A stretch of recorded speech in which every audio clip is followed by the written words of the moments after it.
Bonjour! I am so happy you're here. Today's video is all about gardening. I will be sharing our garden plans for 2026 and also a seed haul from a Vermont local company called High Mowing Seeds.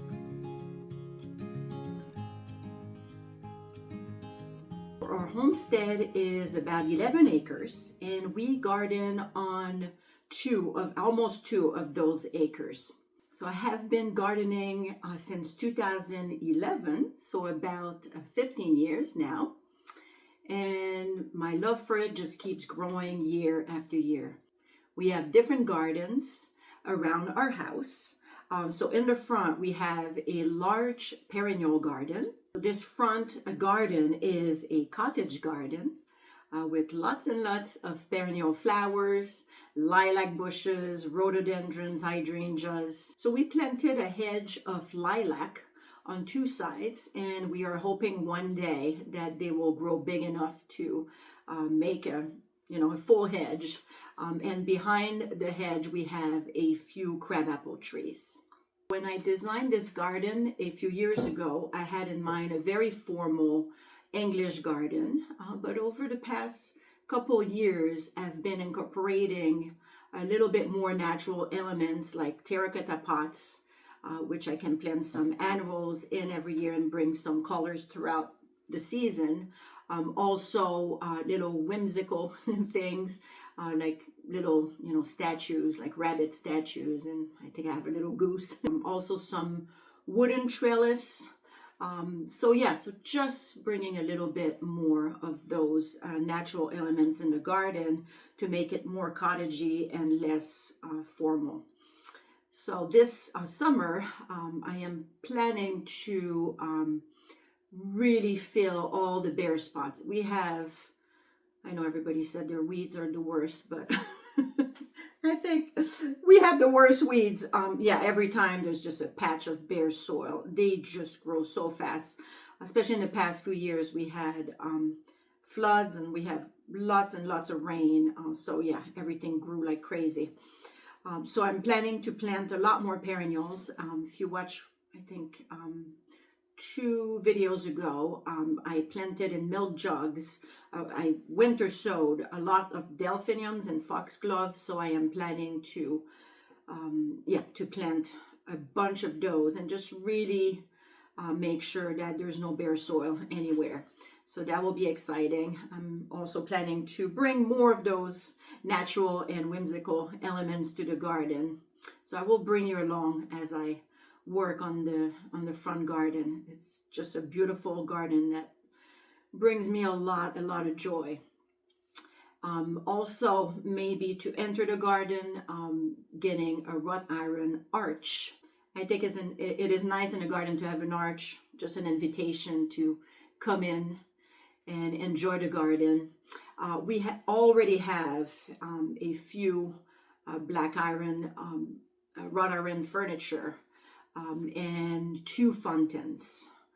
So it is just really nice to be able to sit in the garden and enjoy the water fountains. So the palette of the garden in late spring, early summer is mostly purples, pinks, and whites. And as we move towards July and August, more vivid colors, a little bit more yellows, and oranges. I do not have that much red. That's for other gardens. So just those colors, minus the red. Okay. Now moving on to our kitchen garden, which is again very large on the side of our house. It is all fenced in, and we have enjoyed this garden so much over the years. It is mostly used for fresh eating. Again, we're battling those weeds. I think for this year, we will keep planting in ground and just not fight with what doesn't grow well. Just go with what we know, we are eating and grows well in this area. Everything is in ground, as I said, in ground planting. So we are trying one more year. Maybe this year we will have some weed barrier that we are going to use and see if that helps. But again, it's just a beautiful garden. And yeah, and I usually mix flowers and vegetables and fruit. We have two, oh, actually one died. We have one apple tree at the end of the garden, which gives us a pretty good crop every year, and a little seating area, you know, next to the apple tree, and a windmill in the middle. So it is a very, very nice kitchen garden, which gives us, you know, food for fresh eating throughout the summer. So we're very grateful for that garden. So the major change for us will be the garden right in the back of the house. Oh yeah, I forgot to mention that behind the kitchen garden we have a little orchard. We have some plum trees, mulberry trees, pear trees, crabapple trees, and yeah, cherry tree, one cherry tree, and I think that's it. So we have a bunch of trees. It's not producing much yet. We have to maybe do some more work with those trees, pruning them, fertilizing them. So we're hoping this year we'll get a little bit more fruit. So yeah, so the major change will be in our back garden.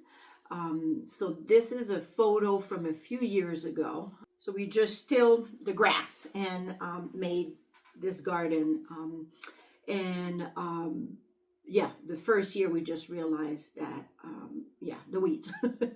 We were, you know, pulling weeds like crazy every day. It was just really bad. So I think a few years ago we put tarps. I don't have a photo of this, but we just put really, really big weed barrier that we got from a friend, and already had a bunch of holes. So we've been growing mostly, yeah, squash and what did we grow? Yeah, pumpkins and squash and pickling cucumbers, green beans, yeah, all of that. It has been working pretty well, but because, you know, some holes are just like 6 feet apart, I guess we could make more holes, but we just decided that we really want to maximize production. And yeah, the weeds sometimes are even breaking the weed barrier and coming through, and they go crazy in those holes. As soon as there is light, they just take over. So we just decided this year to do something very different. We've never grown anything in raised beds. So this is going to be a big project, and I'm very excited about. So it is just next to our greenhouse. And we are going to cover those holes with more weed barrier and bring in a lot of raised beds. So I was planning to purchase some metal raised beds, those oval raised beds. Don't know if you have any experience with them. We didn't want to do wood because it rots after a few years. I wanted something more permanent. There's a bunch of different prices. I was hoping to get all of them the first year with raised beds from overseas that are a lot cheaper. So I don't know if you have purchased those in the past and are happy with them. And of course, you know, I've seen some nice raised beds for $140 per bed. So that's a little pricey. But yeah, so our goal is to bring in a bunch of raised beds. So we have, if you saw the photo earlier, so there's 2 sides. In the middle, we have a medicinal garden, which I have a lot of medicinal plants that come back every year. So that will stay. And on each side, we will put all those raised beds on those weed barrier tarps. And we have huge amount of wood chips that got dropped off last year. So we will just cover the tarps with wood chips. And to enter the garden, this was a project that was never finished, but we have 4 poles that are ready for an arch.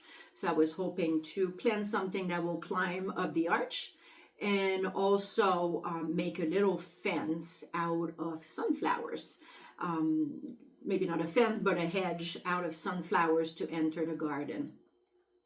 So that is our big project for this year, to just completely transform this garden. If you have any tips on gardening in raised beds, please let me know. I was actually wondering if getting raised beds 1 foot high versus two foot high, which one would be best. I'm just nervous about those weeds. So yeah, I don't know if you could give me any advice on that. That would be appreciated. And yes, again, I'm very excited.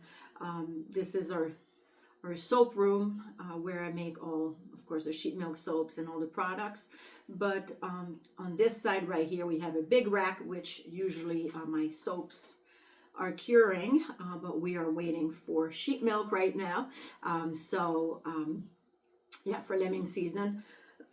So all my seedlings in a week or two will be on those racks. So I'm hoping to have about 8 trays of 72 cells each. So that will be a lot, and then put the growing lights and everything. So here in central Vermont, our growing season is pretty short. Our last frost date is usually May 24th. And it goes up to, about October 24th. So again, it's pretty short. So we have to be prepared, ready to hit the ground as soon as the soil warms up. And yeah, usually I just grow a lot of things indoors. So by the time May 24th, the date rolls, I'm ready to go. I would love to know what your gardening plans are for this season. If you have any big project you're excited to tackle this year, or if you're planning to grow something new to you, I would love to know. So I will share a seed haul with you. Usually the seed haul I watch on YouTube are mostly, I think it's called Baker Creek and Johnny's Seeds. I've never used those, and I thought it would be nice to, share a different company with you. This is a company 20 minutes from our house in Walcott, Vermont. The company is called High Mowing Seeds. They called me back in December, and they were looking to trade seeds for some products from the sheep shop they could incorporate in their gift baskets.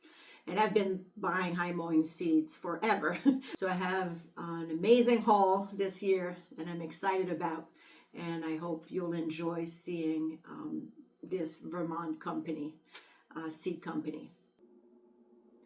For greens this year, we will grow Ford Hook Giant Chard, which is new to us.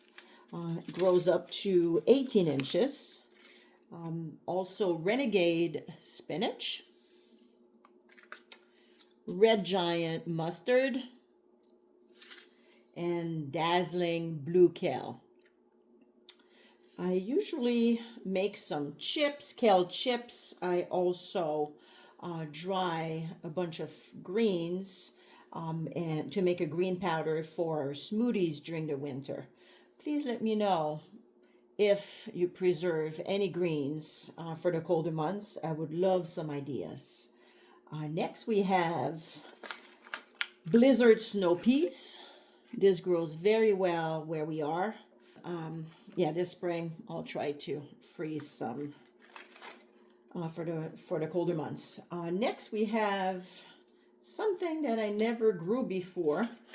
I am not a huge fan of radishes, but that one sounded pretty interesting. A watermelon radish. So what does it say? Yeah, so averaging 2.5, 3 inch in diameter, and inner meat is crispy and mildly sweet. Here it says best grown in fall. We will still plant it in the spring and see how that goes. Boy, I have 2 kinds of carrots here. Negovia and I think it's called Dolciva. Carrots, I am not great at growing carrots. I think her soil is maybe not sandy enough. If you have any tips of growing carrots, I know it sounds so simple, growing carrots, but every year we struggle. We struggle with that. All right, next, a bunch of herbs. I will probably get some more, but for now, sacred basil. I think it's the same than holy basil. Never grew that. I guess that will be mostly for tea. Lemon basil, which is also new for us this year. And thyme, green sleeves dill, and good one to make pesto, very prolific, the Prospera basil. And again, I think I'm going to buy some more, probably some sage and cilantro. So I'll see what I'm going to get this spring. All right, here we have white stemmed pak choy. I love pak choy, never grew it before. So if you have any tips, please let me know again. And this one is for my husband. We have a greenhouse now, so we start our jalapeno peppers and all hot peppers early. And we've been pretty successful, even in Vermont, zone 4B, at growing hot peppers. Next one is the second year. I'm growing those. Those are little tiny orange peppers. They're called picnic orange peppers, and they're really good for snacking. I guess I'm going to skip over the winter squash and come back to it. Beets. I have touchstone gold beets. That is new to me this year, and cilantro beets. Yeah, this is with the carrots. This is actually another crop I struggle to grow here. So any tips, welcome. Are welcome. So this year I will grow two kinds of bush beans, the Forester Romano and the Provider. The Provider I grew in the past. So we use that, of course, for fresh eating throughout the summer. And I also love to can dilly beans. So I'm going to plant a bunch of those. All right, so coming back to this is something I actually found the other day, a honey nut, butternut winter squash. And they look smaller on the picture, so I was reading the back here. They're adorable serving size mini butternut squash. With dark golden tan skin and great sweet flavor. So this is going to be very fun in the kitchen, and maybe they'll store even better than the bigger ones. So I'm excited about those. This, I forgot if I grew this variety in the past. I think the ones I was growing were a little smaller. So this is Blacktail Mountain watermelon. Nothing better than a watermelon in July. Actually here it's more August, so I'm excited about that. So this is one I've been growing every year, New England pie pumpkin. I'm maybe going to get a few more varieties of pumpkins. So this one will be for eating. The other ones, maybe the mini pumpkins to decorate with in the fall. Here I have a lot of tomatoes. Cherry tomatoes. This grows again very, very well here. So I have the sweetie cherry tomato and the peas vine cherry tomato variety. So two sweeties here. For the other ones, I think Rose de Berne, I'm trying again this year.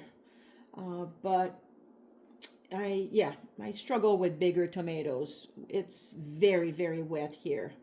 And, you know, they get cracks and black spots and everything. I'll try it again in our new raised beds in the back where it's very sunny, and hopefully it will work a little bit better.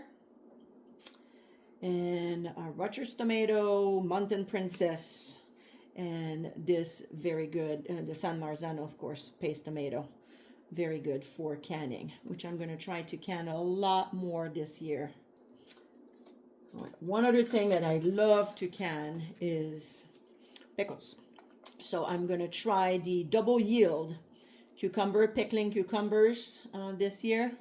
Maybe I'm even going to get another pack of that one. So yeah, hopefully it will give me a double yield. Here we have the Market More 76 cucumber variety. This is very good. This is more of a slicing, fresh variety, so we'll use that this summer. And I love flowers. I already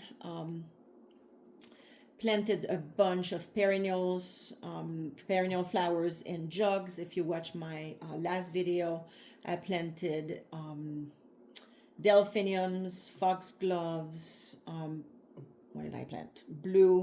Bachelor blue buttons, and I forgot the last one, so you can watch my oh yeah, Rudbeckia, black-eyed Susans. So I have actually one more from a different company here, not the High Mowing Seeds, so of course Marigold. I love to put this with my vegetables. It really helps with pests, and it just adds some beautiful colors. Another thing I'm trying this year is chamomile. I just love chamomile tea. It will be great for dried flowers. So I'm going to try I think it's called Nigella. And beautiful Sensation Blend Cosmos.